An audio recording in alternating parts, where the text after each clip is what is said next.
Now we can add an image to the main view. So far, the MyPad World app displays a white view with a black status bar for the entire 1024 by 768 pixels at up to 24 bits per pixel. We need to put those pixels to work. A compelling iPad app needs to immerse the user in an experience, even if that experience is the appearance of a leather-bound address book rather than a simple contact entry form. The basis of any kind of immersive experience is the image you display in the view. To place an image in your app, you first need an image. Although you have plenty of pixels to work with, you should create artwork for the final image in a larger multiple of the pixel dimensions you need, so that you can add depth and details before scaling it down accurately to the iPad display size, which is 1024 by 768 pixels. The preferred format for an image in your project is a .png format. Although most common image formats such as JPG for JPEG will display correctly, Xcode automatically optimizes .png images at build time and makes them the fastest and most efficient image type for use in iPad applications.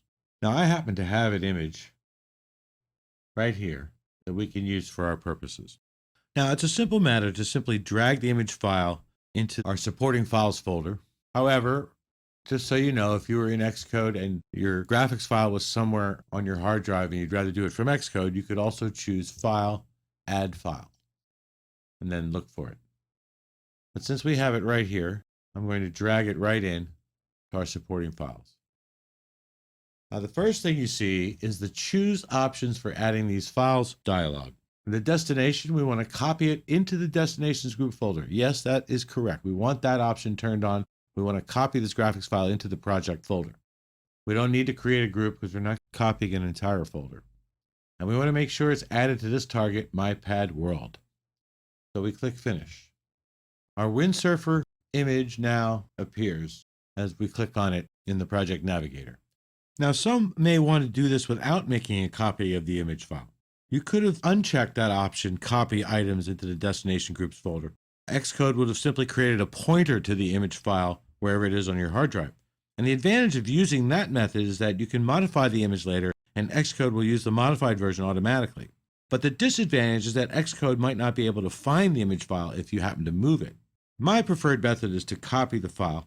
If I change the image, the source image file, I simply keep the same name for the change file and drag it back into the project to replace the older file. And then I just build the project again. Now, where do we want to use this image? We want to use it in the MyPad World View Controller nib file, where we have a view, which is right here. This button down here opens the dock. In case you're using the Interface Builder editor, you can select View here. But if you open it, it's better to see if there's anything in the hierarchy that might show up here. Now, we've selected View, and what we want to do is we want to drag an image view object. So we go over to the objects over here in our library of objects. And what we're looking for is really a data view. And we see down here as we scroll, there's an image view. As you can see, it displays a single image or an animation. In this case, what we're using it for is to display a single image as the background image of the main view. Now, the easiest way to deal with this image view with a small screen like this, let's click Done.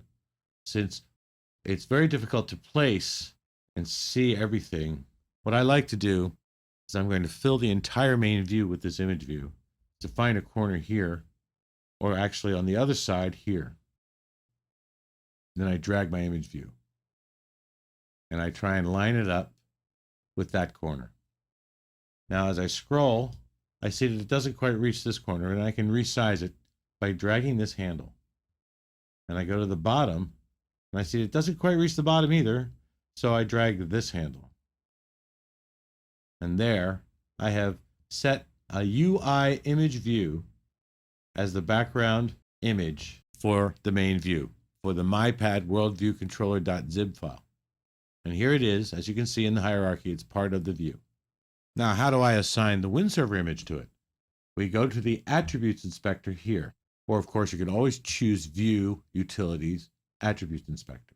And here we have the image pop-up menu. Let's select that. And Windsurfer shows up because we've already moved it over into the supporting files folder. It's a snap to simply select it. Now let's close our dock and scroll to see how this looks. I think it looks quite nice. If we select Files Owner, we'll see how it looks in color.